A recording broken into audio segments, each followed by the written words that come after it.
Hey everyone, this is Hacks for All. Thanks for tuning in. I'm gonna be talking about the 64-bit Tonic that Playtonic Games announced 2 weeks ago. I have some comments on my own that I want to share with you guys because I don't want to say that this is good or bad. I want you guys to make your own decision. I just want to show you what Playtonic has given us and compare some images because maybe this is not as bad as some people are saying, or maybe it's not as good as some people are saying. So let's get into it. So I'm on the Playtonic webpage. Okay. Alright. So I'm on the Playtonic page, and as you know, they actually talked about the 64-bit Tonic. They put out a post recently. And they mentioned this teaser trailer, which if we look at it, we'll see. We'll talk about it after it's done.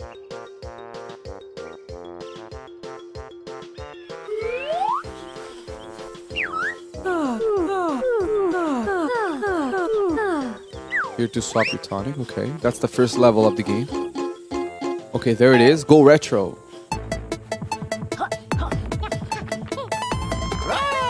Oh, that looks like a Nintendo 64.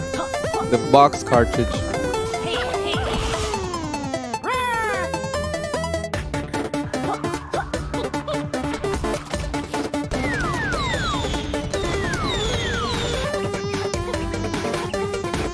Alright, I see some scan lines there.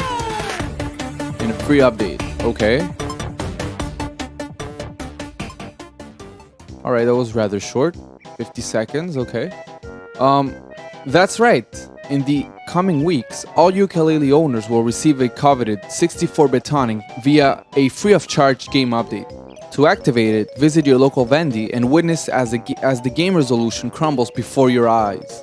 We've also capped the frame rate, limited lighting, shadows, and shaders, and applied a nifty scanline effect. Yeah, we saw that. To create the optimum 64-bit illusion.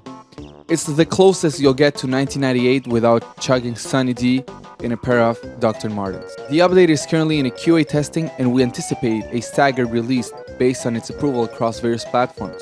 Stay tuned for more news soon. And here they are, a little bit more news. Due to a whole host of questions from the ever-curious community, we figured now would be the apt time to sit down with the brains behind the creation, or the operation rather, Jens Restermeyer. Read on to learn more about what exactly went into the development of the Tonic, which aims to take you back to the era of cartridges, questionable cartoons, and flared baggy jeans. So, this article goes in depth in how things were achieved, and I'm not really interested in that, although I did already read it. I'm more interested in the images here. If we compare this, can I zoom a little bit here? If we compare this is like the original one, and I even feel this one is not at the max quality for some reason, compared to this, which I'm not sure if it looks like Nintendo 64. I mean, it does look downscaled, I can't lie about that, but I feel there's a little bit, it's a bit too much. All the textures look a bit washed out, too much. Let's look at another one. Yeah. That's what people are saying. Let's compare these real quick. So yeah, this one looks very glossy. There's a lot of reflections here and there. You see this, the lighting. And then you come here, the lighting changed, the water changed. The water changed as well. No more glossiness, but it's actually undistinguishable on what this is now. Well, not like I could really know what it is here, but I mean, the textures, they changed too much. I don't remember Nintendo 64 games being that low of a quality.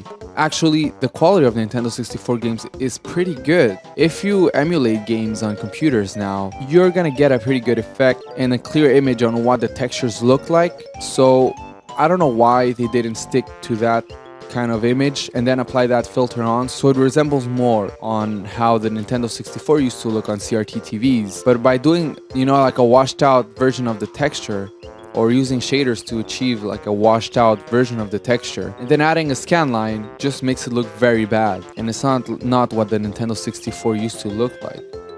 Here's another comparison. So clearly the water changed a lot. the lighting also is not treated the same way. Lighting is not treated the same way. Yeah, reflections on Yooka-Laylee, there's no type of that kind of lighting that goes on them. What aspect of the 64-bit Tonic makes you particularly proud? We're using a layered shader for a lot of the terrain, which blends smoothly between different ground materials. The 64-bit version of that shader just picks the material with the highest weight, which gives a surprisingly effective low poly look on things like paths and grass patches. Interesting. Now, I want to compare this to a Nintendo 64 game. More specifically, I want to compare this to Banjo-Kazooie. So we're gonna check how it is. Let's compare this right now.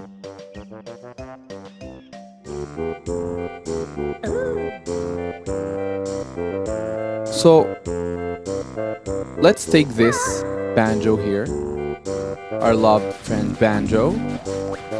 And yes, don't ask questions why I was there. I don't think that's relevant. Just look at the textures here. Look, we're seeing this in HD, right? No scan lines. And this is what the textures were designed to look like. Very distinguishable.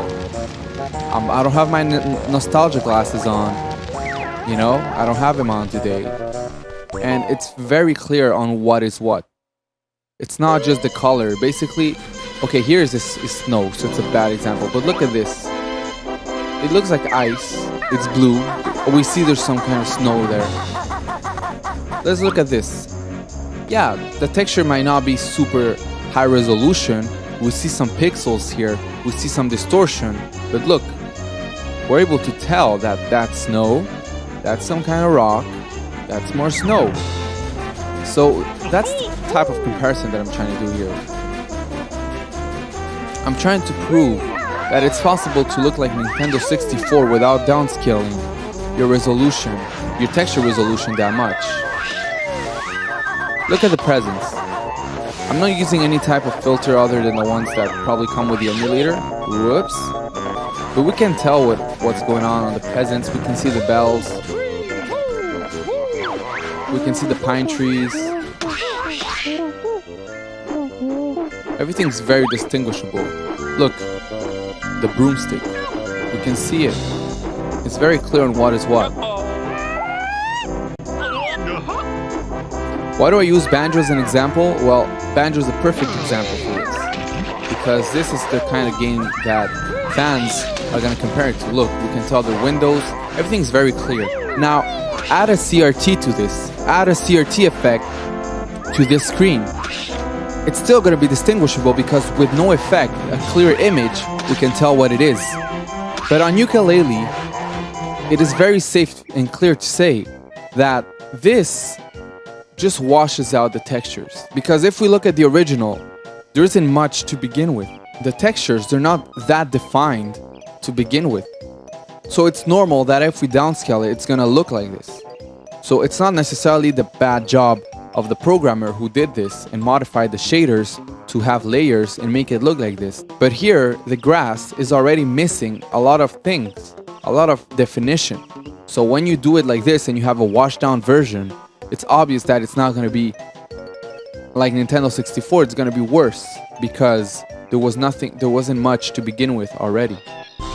Let us compare with another type of level, maybe that doesn't have as much snow, and let's see how the grass is supposed to look, because I see that the grass on Yooka-Laylee is not that well defined. Here we can see the wood clearly.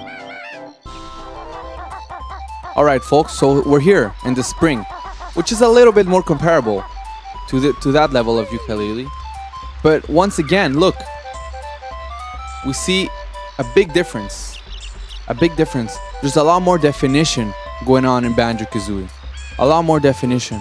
I know we don't have the CRT effect on, but if Banjo had the CRT effect on, I could assure you that this right here would be very clear to see regardless. And this is what's happening. The textures, or the effect that is giving to the textures in Yooka-Laylee, are too washed out. Therefore, it is making it look even worse than what a Nintendo 64 game would have looked. I am willing to connect my Nintendo 64 and use a camera to record the screen and compare it and show you guys. I would go to those lengths just to show you guys that it is possible to have a game looking good like Banjo-Kazooie in 2018. So we could have that 64-bit Tonic without necessarily making the game look washed out and with no shade. Look at this. I hope this is the perfect example for you guys. Do you see how better the shadows look in Banjo-Kazooie? Look at this.